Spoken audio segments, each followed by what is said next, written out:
बोलिए प्रेम से श्री सद्गुरु महाराज की जय। परमेश्वरी माता की जय। उमापति महादेव की जय। पवन सुत हनुमान की जय। अपने अपने माता पिता गुरुजनों की जय। सनातन धर्म की जय। जय देवांगन, जय महाजन।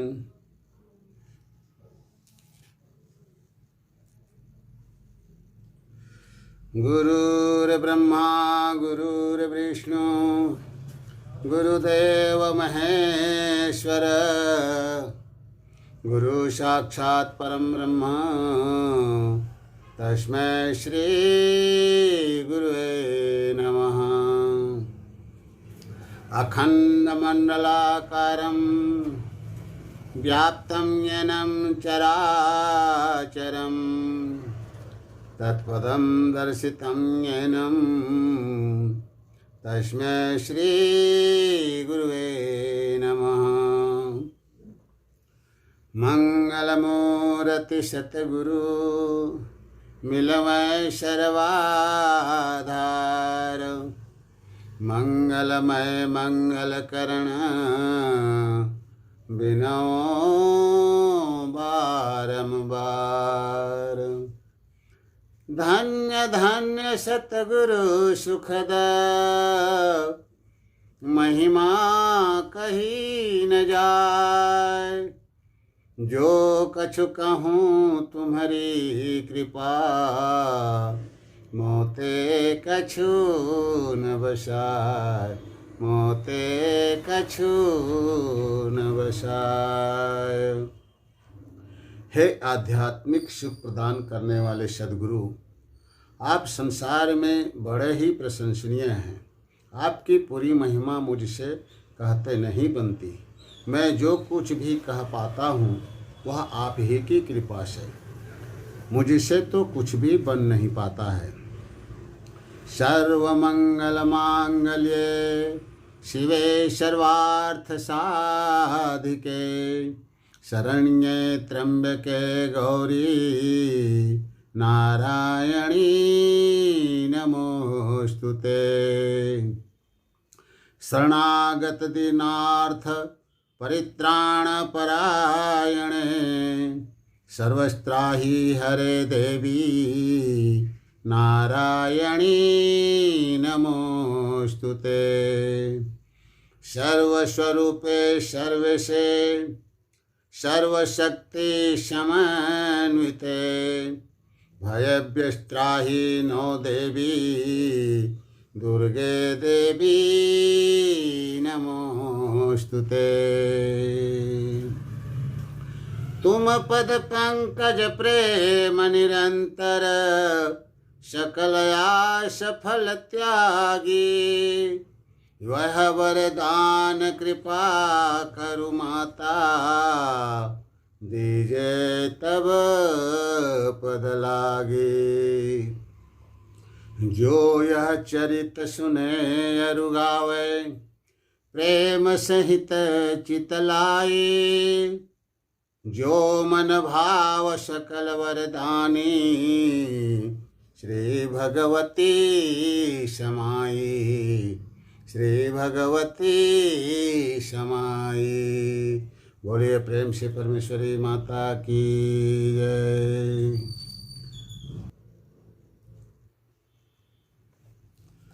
अथः देवांगन पुराण एकादश अध्याय। प्यारे प्रिय सज्जनों, बड़ी सौभाग्य की बात है कि आज आप लोग देवांगन पुराण को 4 दिनों से श्रवण करते आ रहे हैं। मैं भी बहुत भाग्यवान हूँ जो मुझे देवांगन पुराण की कथा को आप लोगों को सुनाने का सौभाग्य प्राप्त हुआ है। आज इस भाग में बहुत ही मार्मिक कथा लिमजा गोत्र की शीश दान के बारे में पाठ श्रवण करेंगे। आप लोग शांत भाव से सुनिए। फिर कभी कोई ऐसी देवांगन पुराण की पाठ को कहें तो बहुत अच्छी बात है, नहीं तो यह एक मेरे जीवन की अनमोल अमर वाणी है, जो मेरे नहीं रहने पर भी लोग इसको श्रवण करेंगे। इसलिए आप लोग पूरी शांत भाव से देवांगन पुराण की कथा को श्रवण करें। बोल परमेश्वरी माता की जय। सुनहु पिता एक कथा रसाला,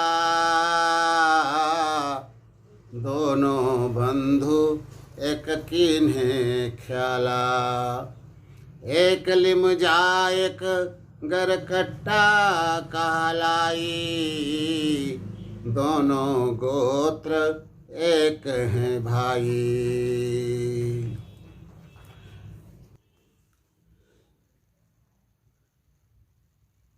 गांगुली राव कहते हैं कि हे पिता देवांगन, एक मार्मिक कथा सुनिए।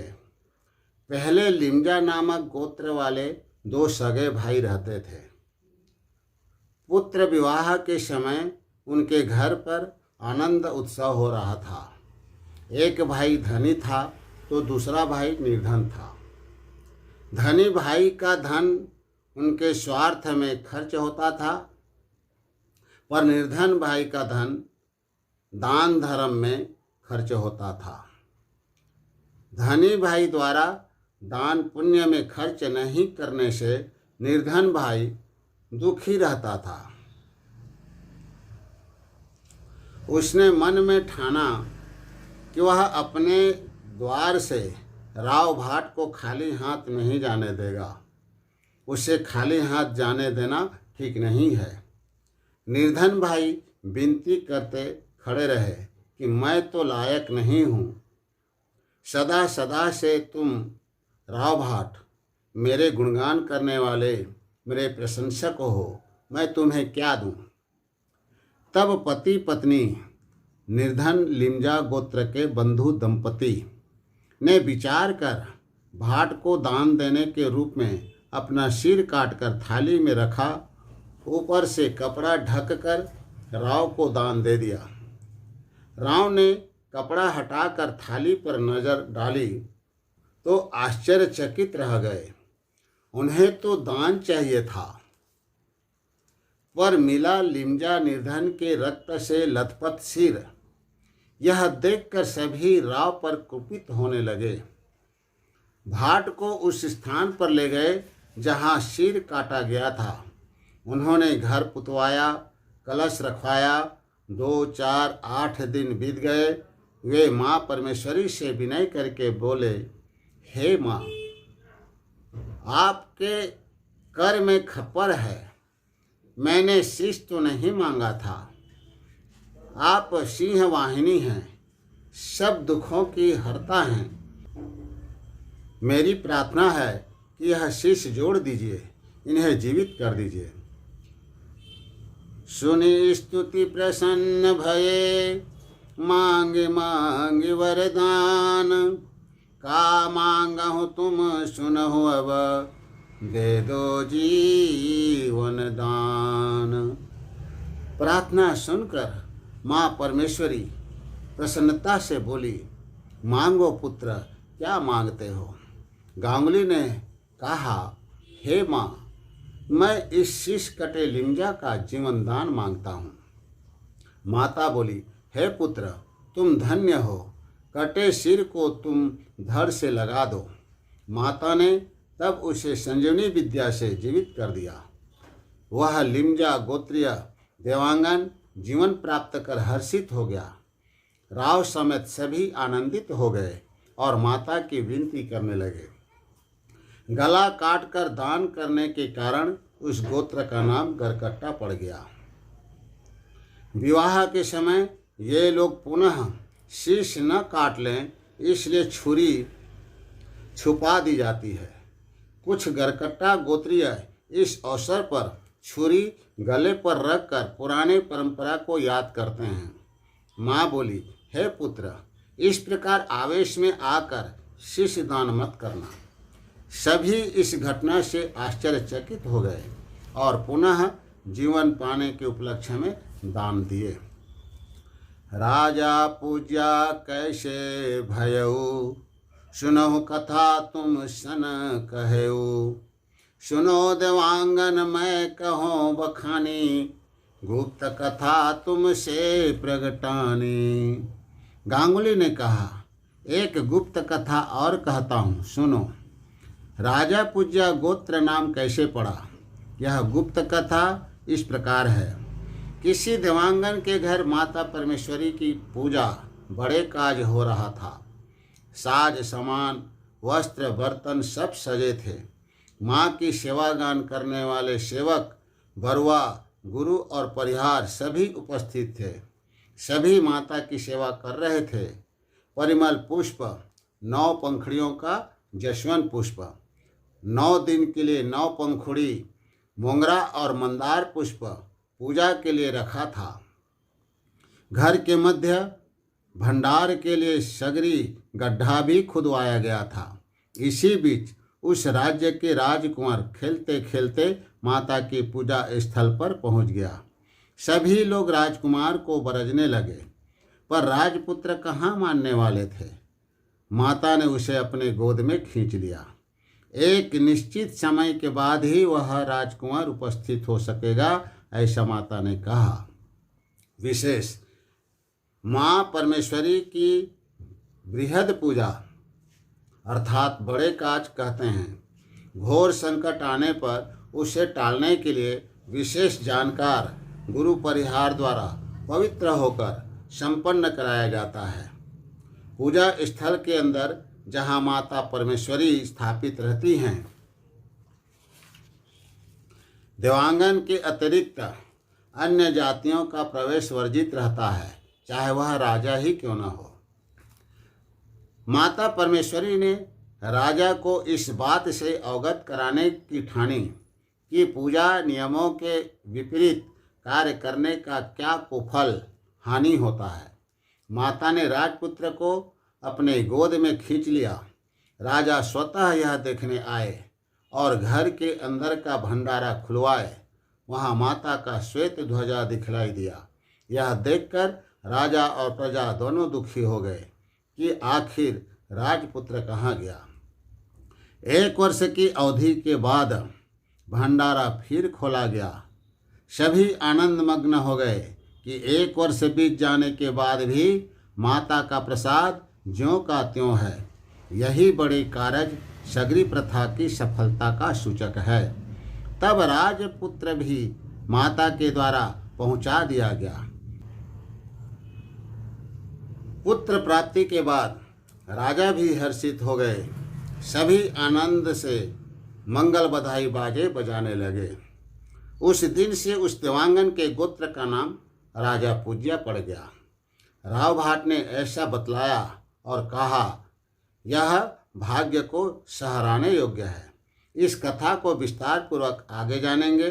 वैसे मेरे YouTube चैनल में माता का चमत्कार सुन सकते हैं।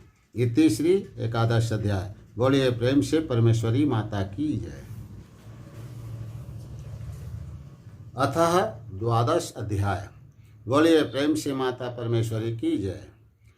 गांगुली राव ने कहा, हे पिता देवांगन, एक कथा और सुनिए। बस्तर नरेश ने एक बार माता परमेश्वरी के संबंध में हठ किया। बस्तर नरेश मतिमंद थे। उन्होंने राज हट कर दिया कि मुझे उसी माता के दर्शन कराओ, तभी उसकी प्रभुताई को मानूंगा।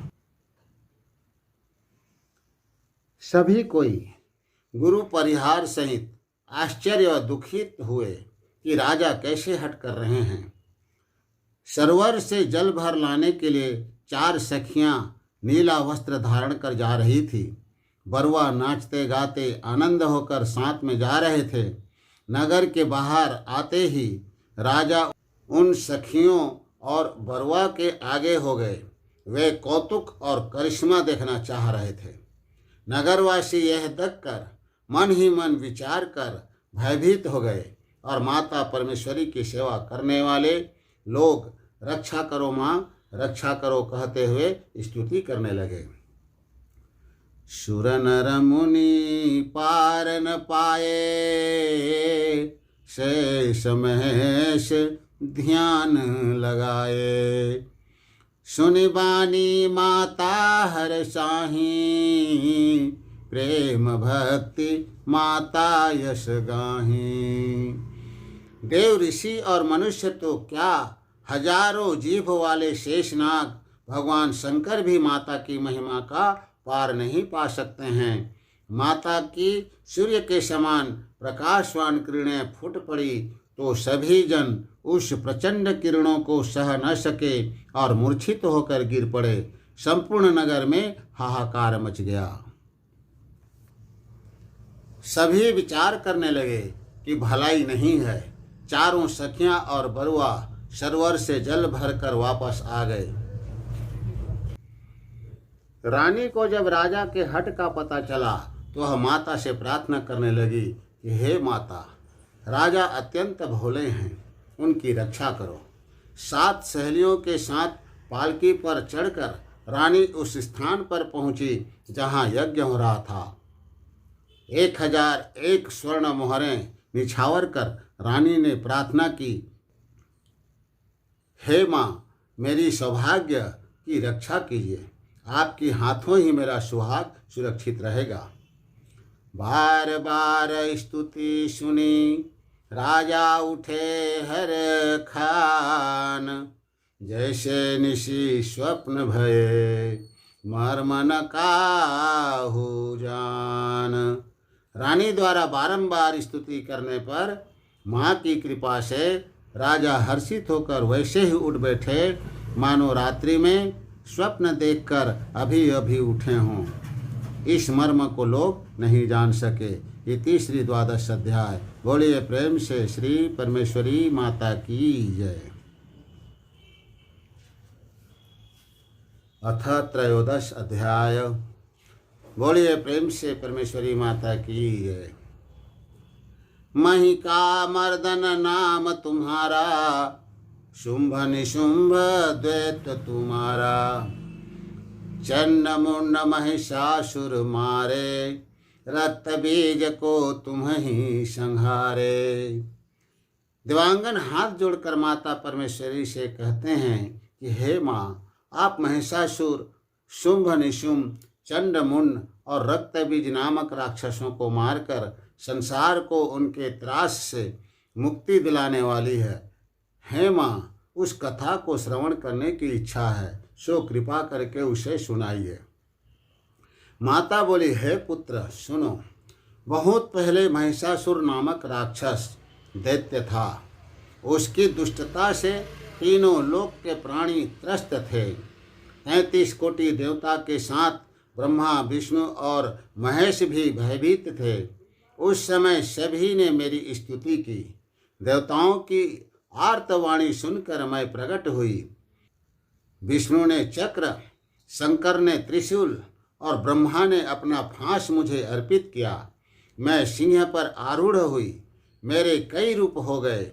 4 भुजा, 8 भुजा, 1000 भुजा, अनेकों सिर वाली चामुंडा आदि प्रकट हुई। उस दैत्य ने अपनी असंख्य अगणित सेना के साथ मुझे चारों ओर से घेर लिया और युद्ध करने लगा। राक्षस ने देखा कि अनेकों सिर, कान, हाथ, पैरों वाली यह प्रचंड रिपु कौन है। उसकी जीभ लपलपा रही है और हाथों में खप्पर सुशोभित हैं। माता ने जब राक्षसों को मिंज कर मार डाला और उनका रक्त पीने लगी, यह देखकर महिषासुर अत्यंत क्रोधित होकर अपना अनेकों छद्म रूप धारण कर लड़ने लगा। रक्त बीज को यह वरदान प्राप्त था कि उसका रक्त जमीन पर गिरेगा तब भी उसकी मृत्यु नहीं होगी, वरन गिरे हुए रक्त से और भी रक्त बीज उत्पन्न हो जाएगा। तब माता ने काली माँ की रचना की। माता काली ने अपना जीभ रणभूमि पर फैला दी। रक्त बीज का जितना भी रक्त गिरा वह चट कर गई। इस प्रकार रक्त बीज के रक्त से अनेकों रक्त बीज पैदा होना बंद हो गया। रक्त बीज पार नहीं पा सका, उसका संहार हो गया। उसकी मृत्यु होते ही राक्षसों के दल में हाहाकार मच गया। देवी कहती है, दुष्ट, अब मुझसे तुझे कौन बचाएगा। राक्षसगण धरती पर गिरते जा रहे थे और प्राण खोते जा रहे थे। माता ने अत्यंत क्रोध से महिषासुर पर आक्रमण किया। महिषासुर भागने लगा। माता ने अपनी सहस्त्रों भुजा से महिषासुर के दाएं पक्ष पर खड़ग और चक्र से वार किया और उसे मार डाला। राक्षस मृत होकर धरती पर गिर पड़ा। उसका मांस चील कौवे खाने लगे। महिषासुर के मरने से सभी मनुष्य और देवता प्रसन्न हो गए तथा माता की जय जयकार और स्तुति करने लगे। इति त्रयोदश अध्याय। बोलिए प्रेम से परमेश्वरी माता की जय। अतः चतुर्दश अध्याय। बोलिए प्रेम से श्री परमेश्वरी माता की जय। सतयुग की कथा सुनने के पश्चात देवांगन ने त्रेतायुग की कथा सुनने की इच्छा प्रकट की। माता बोली, हे पुत्र, त्रेतायुग की मार्मिक कथा को चित्त में शांति धारण कर ध्यान से सुनो। रावण को मारकर रामचंद्र जी घर आए तो माता जानकी आनंदित हुई। वे भी देवी स्वरूपा है। उनके कंचन देह पर नाग के समान बेणी, माथे पर टीका, सुंदर वस्त्र धारण की है। चरण लाल रंग के थे तथा वे बिजली जैसी चमक रही थी। सीता को प्रसन्न चित्त देखकर रामचंद्र जी भी प्रसन्न थे। सीता जी बोली, आपने 10 शीश रावण का वध किया है, पर श्वेत दीप एक और रावण है, उसकी तो 1000 भुजाएं हैं, आप उसका भी वध कीजिए। श्री रामचंद्र जी ने उस रावण का वध करने के लिए भरत और शत्रुघ्न को आदेश दिए। दोनों भाई अपने साथ सुग्रीव, नल नील, हनुमान और 18 पद्म बानर सेना के साथ उस द्वीप को जाकर घेर लिया। बानर सेना वृक्ष और पर्वत को शस्त्र के रूप में धारण कर चढ़ दौड़े। तब सहस्त्रबाहु रावण भी क्रोधित होकर युद्ध करने रण में पहुँचे। सहस्त्रार्जुन कोप करी, सहस्त्रभुजा बलबीर, सैन सहित मूर्छा भयो, लखन सहित रघुवीर। सहस्त्रार्जुन क्रोध कर अपनी 1000 भुजाओं से युद्ध करने लगा। नारद मुनि ने कहा कि जिस सहस्त्रबाहु को चारों भाई मारने गए हैं वे सभी सेना समेत मूर्छित हो गए हैं। माता जानकी तब माता परमेश्वरी दुर्गा रूप धारण कर हाथों में प्रचंड शक्ति नामक हथियार से सजी और महाप्रलय रूपिणी होकर श्वेतद्वीप अर्थात क्षीर सागर पहुंची और विविध रूप से युद्ध करने लगी। सहस्त्रार्जुन भी विकट योद्धा था। वह भी भयंकर अस्त्र शस्त्र चलाते हुए युद्ध करने लगा। माता परमेश्वरी ने तब अपना सौम्य रूप त्याग कर अष्टभुजी दुर्गा का संहारिणी रूप धारण की। उसे देखकर राक्षसों के छक्के छुड़ गए। माता ने क्षण भर में उनका संहार कर दी। यह देखकर सब देवता माता की जय जयकार करने लगे। संहार करने के बाद माता अपने शांति रूप में आ गई। यह देखकर सेना समेत सभी लोग अत्यंत हर्षित हुए। श्री रामचंद्र जी आदि चारों भाई उस राक्षस के मारे जाने पर अत्यधिक हर्षित हुए और रघुकुल में मणि के समान श्री रामचंद्र जी अयोध्यापुरी को वापस लौट गए। सभी लोग माता दुर्गा की स्तुति करने लगे। जय अम्बे सुर मुनि दुखहारी, दुखहरणी सुखकारी, जय जननी जग पालन देवी, जय महेश्वर धांगी, जय जय शुंभ निशुंभ नाशिनी, जय महिषासुर दमनी, जय हिंगुलाजिनी आदि भवानी, जगपालनी श्रुति धरणी। जय चंडी जय विंध्यवासिनी, जय दुर्गे भयहरणी। जय जय जय गिरिराज किशोरी, जय जय मंगल करणी। बोलिए प्रेम से परमेश्वरी माता की जय। अथ पंचदश अध्याय। त्रेता यश भये सुनहु भवानी, द्वापर कथा कहो महारानी। हरिहर युद्ध भयो एक बारा, कैसे हूँ माता करऊ निर्वारा। देवांगन माता से विनती करते हैं कि हे माता, आप त्रेता युग का बखान कर चुकी हैं, अब द्वापर युग की वह कथा बतलाने की कृपा करें जिसमें हरि श्री कृष्ण और हर शंभु का युद्ध हुआ था और आप मध्यस्थता कर उन घनघोर युद्ध को अपने प्रताप से रुकवाई है। माता बोली, सुनो पुत्र, शोणितपुर नामक राज्य में बाणासुर नामक एक असुर का राज्य था। उसे 1000 भुजा होने का वरदान प्राप्त था। उषा नाम की एक सुंदर कन्या थी। एक रात सपने में राजकुमारी ने एक राजकुमार को देखा। जागने पर वहाँ कोई नहीं था। वह अपनी सखी चित्ररेखा से बोली कि मैंने स्वप्न में एक राजकुमार को देखा है, उससे मेरी भेंट करा दो। चित्ररेखा नाम के अनुरूप चित्र बनाने में निपुण थी। उसने अपनी कल्पना से अनेकों चित्र बनाकर राजकुमारी को दिखाई, पर कोई भी चित्र सपने वाले राजकुमार की तरह नहीं था। अंत में चित्ररेखा ने द्वारिका के राजकुमार अनिरुद्ध चित्र प्रस्तुत किया तो उषा आनंद से भर उठी। वह बोली, इसी राजकुमार से मेरी भेंट करा दो।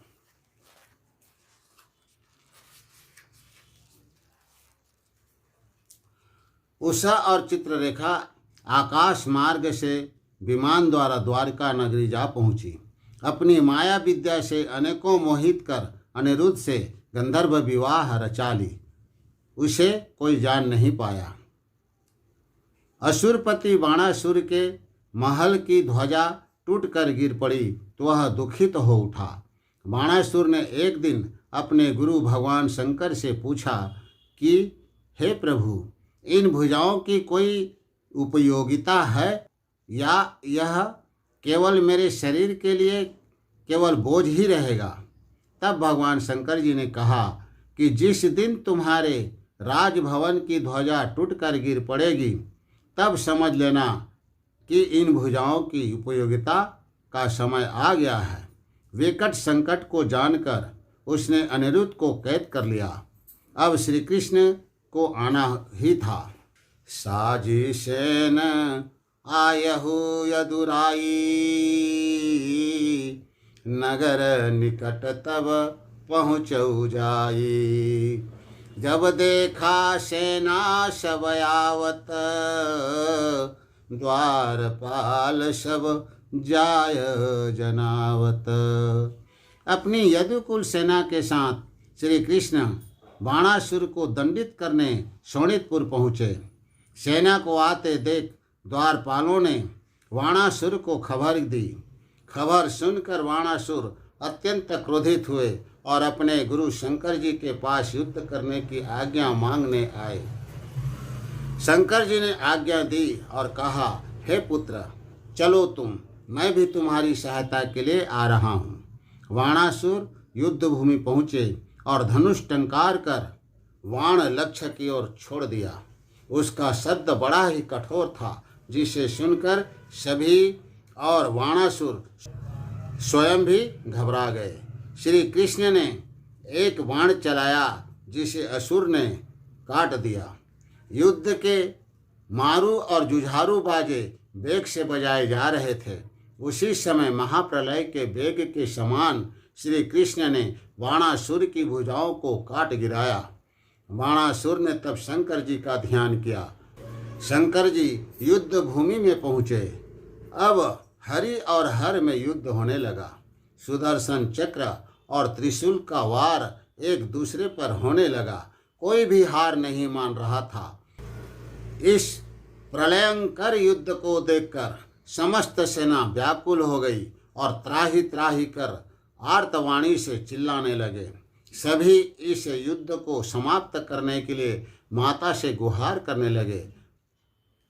उस आर्तवाणी को सुनकर माँ परमेश्वरी उसके मध्य आकर खड़ी हो गई। माता परमेश्वरी को अपने मध्य खड़े देखकर श्री कृष्ण जी और शंकर जी उनके मातृ स्वरूप को निहारते हुए लज्जित हो गए। माँ बोली, तुम लोग तो आपस में भाई भाई हो, एक असुर के कारण तुमसे युद्ध हो, यह ठीक नहीं है। माता परमेश्वरी के समझाने पर दोनों ने युद्ध बंद कर दिया। यह देखकर सभी देवता आनंद से भर गए। शंकर जी अपने धाम कैलाश चले गए और श्री कृष्ण जी ने भी उषा का विवाह अनिरुद्ध से करके उसे अपनी द्वारकापुरी ले गए। इति श्री पंचदशो अध्याय। बोलिए प्रेम से परमेश्वरी माता की जय।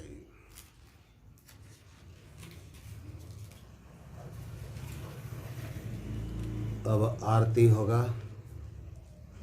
आरती के बाद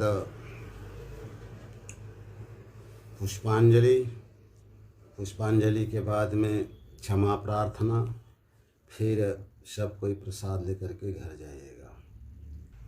बोलिए परमेश्वरी माता की जय। ओम ऋक्षणं पुक्षणं चापगुंठनं धेनुमुद्रा महामुद्रा प्रकृतितं धूपदीपशुद्धे यदमाचमनीयम्। ओम शुभ करोति कल्याणं आरोग्य धन संप्रदः शत्रुबुद्धि विनाशाय दीप ज्योतिर्नमोस्तुते। जय परमेश्वरी माई की जय परमेश्वरी माई। तीनों लोक विराज निरंजनी दुख भंजनी सुखदाई। जय परमेश्वरी माई। एकानन सहसानन माता भुज अष्टादश गाई। चंडी मुंड ब्रह्मांड निकाया सुर नर मुनि ध्याई। जय परमेश्वरी माई। शेष महेश गणेश मनावत शारदादि गुण गाई। ब्रह्मा विष्णु तीष्णु नित ध्यावत वेद स्तुति करियाई। जय परमेश्वरी माई। किन्हो जगत हेतु बहुलीला रूप विकट प्रगटाई। अंग अंग जोगन तनु जाया भूमि आकाश मुख बाई। जय परमेश्वरी माई। महिषा मर्दनि शुंभ निकंदनि मधुकैटभ सुन माई। चन्न मुंड सिर भूषण किन्हो सिंहासन करि माई। जय परमेश्वरी माई। सहस सिरा रावण रन मारी सीता सती कहाई। 14 भुवन लोक सुख दीन्हो गुण गावत मुनिराई। जय परमेश्वरी माई। बैजनाथ सुत गान आरती मुद मंगल फल पाई। तीनों लोक विराज निरंजनी दुख भंजन सुखदाई। जय परमेश्वरी माई। जय परमेश्वरी माई की जय परमेश्वरी माई। तीनों लोक विराज निरंजनी दुख भंजन सुखदाई। जय परमेश्वरी माई। भोले परमेश्वरी माता की जय। पुष्पांजलि। एतानि पुष्पाणि ध्रुवादलानि बेरपत्राणि सुवासित तैलानि च नाना सुगंध पुष्पाणि गृहाणात्मं माँ परमेश्वरी पुष्पम च समर्पयामि। हाथ जोड़ कर के स्तुति कीजिए।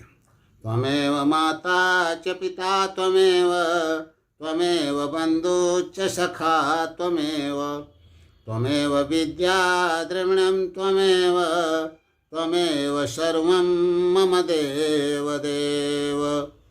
अपराध सहस्राणि क्रियन्ते हर्निशं मया दासोऽयमिति मां त्वां क्षमस्वं परमेश्वरी। आवाहनं न जानामि विसर्जनं पूजा चैव न जानामि क्षम्यतां परमेश्वरी। मंत्रहीनं क्रियाहीनं भक्तिहीनं सुरेश्वरी यत्पूजितं मया देवी परिपूर्णं तदस्तु मे। भोग लगाइए। फलानि मृदु पक्वानि पुपानि विविधोनि च मया हुतानि सर्वाणि गृहाणत्वं मा परमेश्वरी। नैवेद्यं समर्पयामि इदमाचमनीयं सुधा। ओम धौम शांतिरीक्षं शांति पृथ्वींगम शांति रूपः शांति रोषधय शांति वनस्पतय शांति विश्वदेवा शांति ब्रह्म शांति सर्व शांति शांतिरेव शांति शाम शांतिरेधि। ओम शांति शांति शांति। सर्वे भवन्तु सुखिनः सर्वे सन्तु निरामया सर्वे भद्राणि पश्यन्तु मा कश्चित् दुःखभाग् भवेत्। ओम शांति शांति शांति। बोलिए प्रेम से माता परमेश्वरी की जय, उमापति महादेव की जय, पवन सुत हनुमान की जय, अपने अपने माता पिता की जय, सनातन धर्म की जय।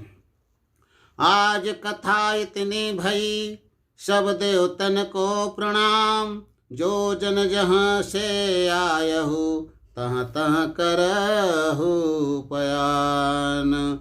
बोले सभी देवी देवताओं की जय।